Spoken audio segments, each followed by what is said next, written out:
વિદ્યાર્થી મિત્રો, આજના લેક્ચરમાં મારી યુટ્યુબ ચેનલમાં આપનું સ્વાગત છે।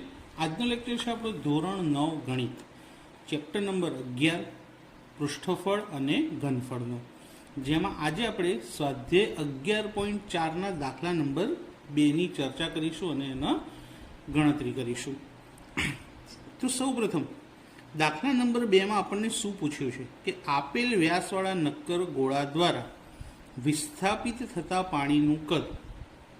તો જો કોઈ એવું પાત્ર હોય કે જે પાણીથી છલોછલ ભરેલું છે અને એની અંદર આ નક્કર ગોળો મૂકવામાં આવે તો એ પાત્રમાંથી કેટલું પાણી બહાર નીકળી જશે કે કેટલું પાણી વિસ્થાપિત થશે તેનું કદ આપણે શોધવાનું છે। તો જેટલું ગોળાનું કદ હશે એટલું જ પાણી બહાર નીકળશે, એટલે કે ગોળાનું ઘનફળ જેટલું હશે એટલું પાણી એની અંદરથી બહાર ઢોળાઈ જશે। તો આપણે વિસ્થાપિત થયેલા પાણીને એટલે કે ઢોળાઈ ગયેલા પાણીનું કદ શોધીશું। તો અહીં આપણને વ્યાસ આપેલો છે, જો વ્યાસવાળા નક્કર ગોળા એટલે કે 28 સેમી શું છે આપણો વ્યાસ। તો વ્યાસને આપણે શું કહીએ છીએ? ડી કહીએ છીએ। તો વ્યાસ ડી બરાબર કેટલો આપેલો છે આપણને? 28 સેમી। વ્યાસ હોય તો એના ઉપરથી ત્રિજ્યા શોધવી પડે। ત્રિજ્યાને આર કહીએ અને એનું સૂત્ર છે D/2 એટલે કે વ્યાસ છેદમાં 2। વ્યાસ કેટલો છે? 28/2। 28ના અડધા કરીએ તો 14 સેન્ટીમીટર। છેદ ઉડાડીને લખી દઈએ કે 14। હવે જેટલું ઘનફળ જેટલું પાણી વિસ્થાપિત થશે તો ગોળાનું ઘનફળ શોધી લઈએ। તો એના માટે ગોળાના ઘનફળનું સૂત્ર આવડતું હોવું જોઈએ।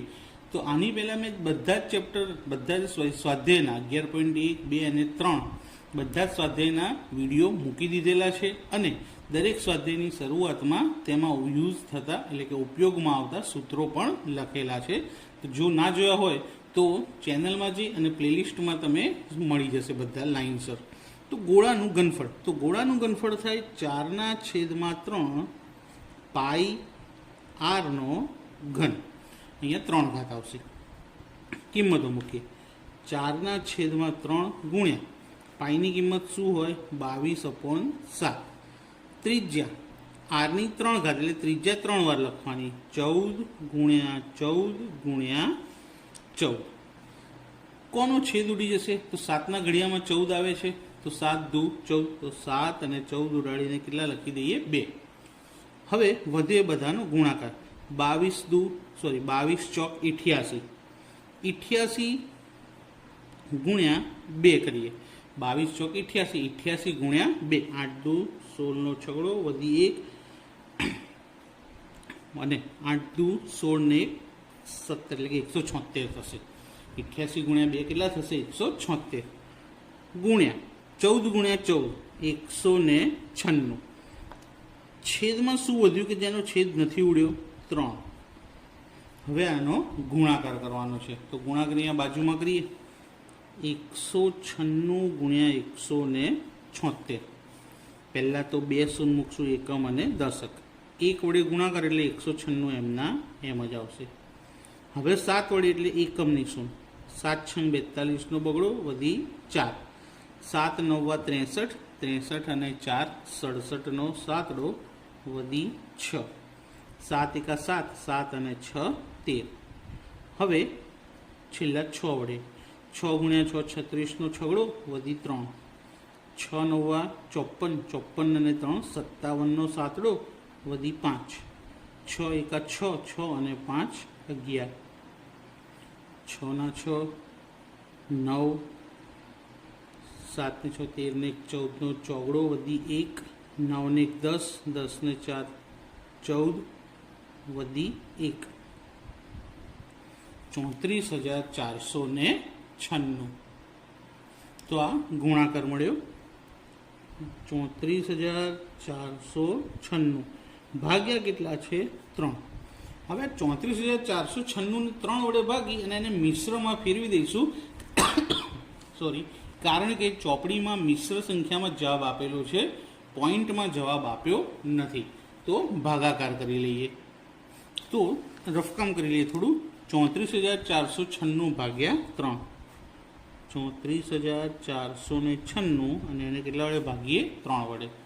સૌથી પહેલાં 3 × 1 = 3, 3માંથી 3 જાય તો 0, ઉપરથી ઉતાર્યા 4, ફરી 3 × 1 = 3, 4માંથી 3 જાય તો 1, ઉપરથી બીજો ચોકડો ઉતારીશું, 3 ચોક 12, 14માંથી 12 જાય તો 2, ઉપરથી હવે નવડો ઉતારીશું, 3 9 27, 29માંથી 27 જાય તો 2, હવે 6 ઉતારીએ, 3 8 24, 26માંથી 24 જાય તો 2, તો શેષ કેટલી બધી 2, અને ઉપર ભાગફળ 11,498, તો 11,498 પૂર્ણાંક શેષ 2 હતી, અને કેટલા વડે ભાગાકાર કર્યો તો 3 વડે, તો 11,498 પૂર્ણાંક 2/3 સેન્ટીમીટરનો ઘન. ઘનફળ શોધ્યું એટલા માટે ઘન લખ્યો. હવે આ જ રીતે જોઈએ પહેલાનો જ દાખલા નંબર 2. આની અંદર તમારે આન્સર લખવો હોય તો તમે અહીંયા આન્સર લખી શકો છો કે આપેલ નક્કર ગોળા દ્વારા કેટલું પાણી વિસ્થાપિત થાય છે? 11,498 પૂર્ણાંક 2/3 ગોળા દ્વારા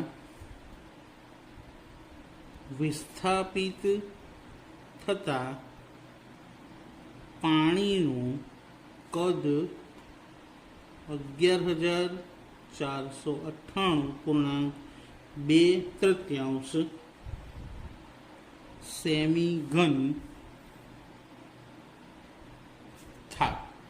આ રીતે તમે એનો જવાબ લખી શકો છો.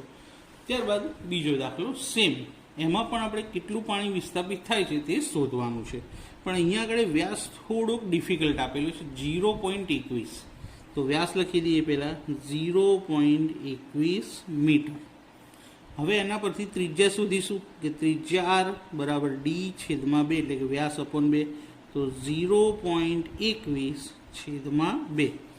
હવે 0.21 ને 2 વડે ભાગ ચાલતો નથી, પણ પોઈન્ટ કાપી શકાય ને, 21/, હવે પોઈન્ટ પછી 2 અંક હતા એટલે 100, અને છેદમાં ઓલરેડી 2 હતા, તો 100 દુ કેટલા થઈ જાય? ડાયરેક્ટ 200, જોડે લખી દઈએ મીટર. તો ત્રિજ્યા શું મળી આપણને? 21/200. ઘનફળનું સૂત્ર હમણાં જે લખ્યું ગોળાનું એનું એ જ, 4/3 પાઈ r/3. કિંમત મૂકીએ, 4/3, પાઈની કિંમત શું? 22/7. આરનો ઘન એટલે કે 21/200 ગુણ્યા 21/200 ગુણ્યા 21/200. કેમ? કારણ કે 3 ઘાત હતી એટલા માટે. છેદ ઉડાડે, 7×21, 3 અને 3 પણ ઉડી ગયા. 200ના અડધા કરીએ તો કેટલા થાય? 100. 4ના અડધા કરીએ તો 2. ફરીથી 200ના અડધા એટલે 100, અને આ 2 ઉડી જાય કે 100 દુ 200. ફરી 200ના અડધા કરીએ 100, અને 22ના અડધા કરીએ તો 11. તો શું વધ્યું આપણી પાસે? 11 ગુણ્યા 21 ગુણ્યા 21. હવે 21 ગુણ્યા 21 એટલે 21નો વર્ગ, જે આપણને આવડતો હોવો જોઈએ. તો 11 ગુણ્યા 21નો વર્ગ થાય 441. છેદમાં કેટલા શૂન્ય છે? 6, એટલે 10 લાખ કહેવાશે. ગુણાકાર કરી 6 પોઈન્ટ કાપવાના છે, અને ગુણાકાર કોનો છે? 441 ગુણ્યા 11નો. ડાયરેક્ટ ગુણાકાર કરી શકાય જુઓ, કારણ કે 11નો ઘડિયો આપણને આવડે છે. 11 × 11નો એકડો, વધી પડી 1. 11 ચોક 44, 44 અને 1 45નો પાંચડો, વધી 4. 11 ચોક 44, 44 અને 4 48. તો ગુણાકાર આવ્યો 4,851, અને છેદમાં 10 લાખ. હવે 10 લાખ એટલે 6 શૂન્ય છે, તો 6 પોઈન્ટ કાપવા પડે, પણ આપણી પાસે તો 4 જ અંક છે, તો આગળ બીજા 2 શૂન્ય મૂકવા પડશે. એટલે કે જો 0.004851 મીટર ઘન. 6 પોઈન્ટ થઈ ગયા. જો 1 2 3 4 5 અને 6. જે રીતે પહેલા દાખલાનો જવાબ લખ્યો તો એ જ રીતે બીજા દાખલાનો જવાબ લખી શકાય કે આપેલ નક્કર